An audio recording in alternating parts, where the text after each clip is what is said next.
My name is Abisola Olutoku.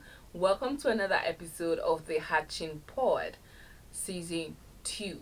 I'm really excited to have you here today to join me for this episode. This is a solo episode, and basically, I'm just here to talk to you people. I always enjoy these solo episodes because it's just you and I, basically. It's just you and I. I feel like I'm talking to you directly. Yeah, have you been? Has your week been? I hope you've been amazing. Work has been great. Family has been awesome. On my end, I'm going to answer the same thing. I expect to hear from you in the comment section. Just answer me. But let me tell you how my week has been good. My week has been great. It's been full. I went to a wedding recently and I've been having fun. Just checking the pictures. You won't believe what my mom said when she saw the pictures that I took at the wedding. She actually sent me a voice note asking them, who is the tailor that made my daughter's clothes? Who is the tailor that made my daughter look so beautiful? And I'm like, is it the tailor you're meant to be praising all the is this beauty? Is this beauty? But oh well, I enjoyed it, to be honest. I enjoyed the wedding. I've not been on a bridal training in about a decade, so that was a good one for me.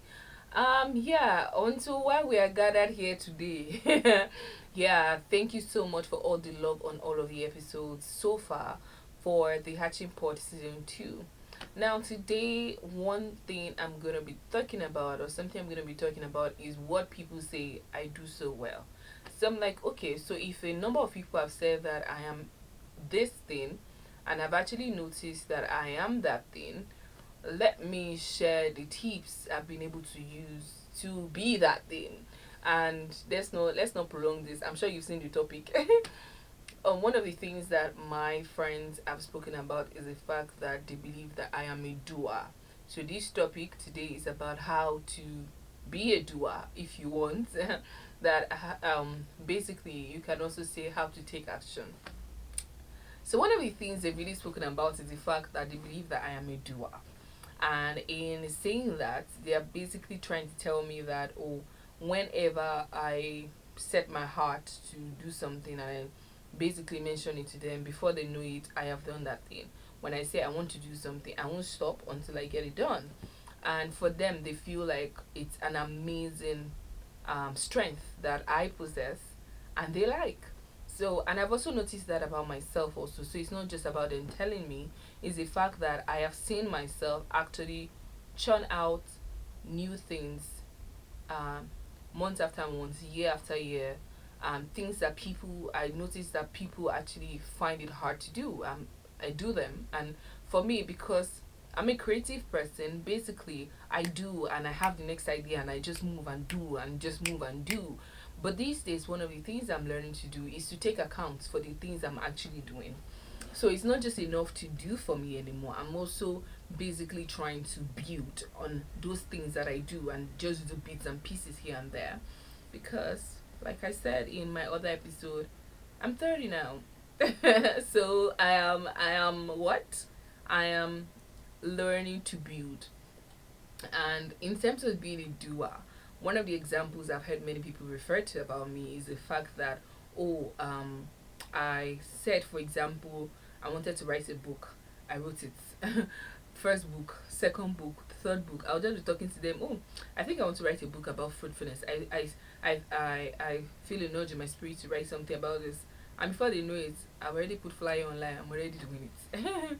So for them, and then even about the movie, I remember the movie I produced this year when I was putting the film together.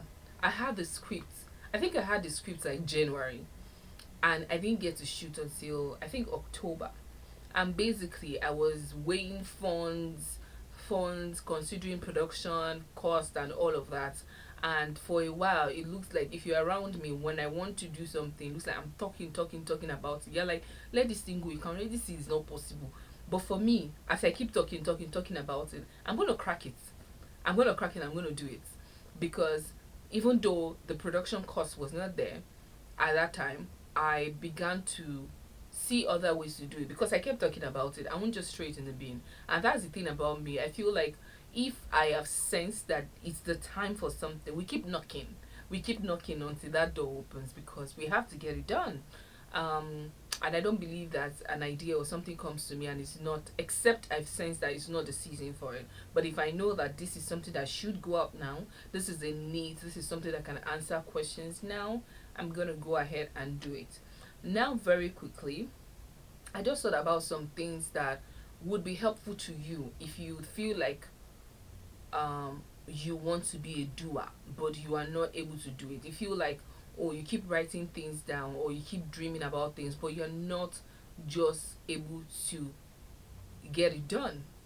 I hope by watching this video you'll be able to find answers to those things that you need to actually get things done basically. So I hope that by watching this video, that's what you're going to take from here. And so the first thing for me is I want to let you know that you need to do it afraid. You need to start anyways. If you're waiting for everything to be perfect, if you're waiting for all the eyes to align, to the universe to align, for people that believe in universe, it is not going to align at the beginning. You have to first of all take the leap of faith and do something. So leap of faith can be in various capacities. For example, I've heard that, like, if you heard, or I learned that if you've heard God tell you, for example, that you're going to be speaking to nations about marriage, for example, the first leap of faith could be for you to start listening to relationship messages or reading relationship books to prepare you. You might not get a platform in the next 2 years, you might not get a platform in the next 3 years, but you need to start building yourself. That is your first leap of faith, to let God know that I hear you and I'm ready for this. I am invested in this. For me, for other projects I've worked on, my leap of faith is I want to do this. I believe it's the time to do this. I'm going to start, for example, this movie. I started out by saying, oh, I have a story that I believe that is going to transform homes. What is the next step to do? Sorry guys, that is my alarm. What is the next step to do? The next thing to do for me was to actually reach out to a scriptwriter. I have the story, but I needed to develop dialogues for me. So I took that leap of faith. And for me, reaching out to scriptwriters, meaning that I have to reach out to them to even find out how much is it safe. If I ask 1, 2, 3 people, how much is it to actually write a story? Let me even know if I can afford it now. And then from there, okay, it's something I can afford. Let's go ahead and write the story. I have the story. Now, what next? The next thing is to find a production company. Oh, I can't have a production company to put me on Netflix yet. What can I do in the meantime? Oh, I have a YouTube channel. I can produce and still put on my YouTube channel and keep growing my channel that way. Okay, that's the next process of faith, right? And then I move on to say, okay, I need a production company, I need a cinematographer, I want to produce this. Okay, I'm going to start reaching out to people that can do this for me. And then when it looked like the road was blocked, I wasn't getting like cinematographer or something, I was worried, I was down. My cast were ready, but the cinematographer was not going to be available when the cast was available. Another leap of faith is, what else can I do? Oh, I'm going to learn cinematography. How about if my husband also, with his knowledge in communications before now, we both learn cinematography and produce this by ourselves? Basically, that is how, for example, I kept taking leap of faith upon leap of faith, and then we are here today and we have the Fadubas on. And who knows what might also come out of that. So I would say that everything might not align at the same time at the beginning, but still take that first step, take that leap of faith. Do it scared, do it afraid, just start something. Another thing I would say about that is, apart from starting something, is learning that it's okay to make a mistake. If you find out that that's not the route for you, then reroute. It's okay. It's okay to reroute. It's not that hard. I think that you learn from your mistakes. It's a mistake, you learn from it, and then you realign yourself. You learn how better not to do something. For example, these projects I've worked on, I've learned ways to do and ways not to do things. You understand?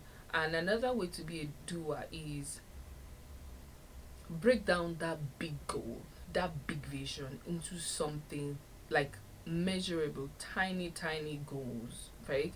so that, or milestones, so that when you achieve this, you know, okay, good, I'm one step closer, I'm two steps closer, I'm three steps closer. Instead of being scared about how big this vision is. For your vision, if your vision, for example, is to own the biggest media company in Africa, you might want to start by maybe being a media assistant. You might want to start by maybe being, yeah, maybe being on air, maybe even learning the back whatever of how to do things. You understand? Before that big vision. That big vision is valid, but what are some tangible milestones that you can break down to actually get you to that big picture that you want? Those are some of the things that I have done. I think on the final note, I would just like to add that another thing that I've seen myself do is I have, it's kind of like doing it afraid. I've set myself up. I've set myself up, but to the right people and to the right platform. Because for me, and yeah, I will also add that I've also blocked my ear. So in terms of setting myself up, I realized that for the books I've written, for example, some of the books were not ready when the graphics were ready. They were not ready. The first, the book was not 100% when I put it out, but I put it out because I know myself that if I don't put it out, I might be stuck on this perfectionism. Hey God, I beg. I might be stuck on trying to make it so perfect that I would not actually now do anything. So I would be trying to cross my eyes and do all of those things. But if I set myself up, for example, I'm launching something on March 17th, um, which I think is another thing that I do actually. I try my best also to um, attach the big things to something. For example, I usually try to launch something on my birthday.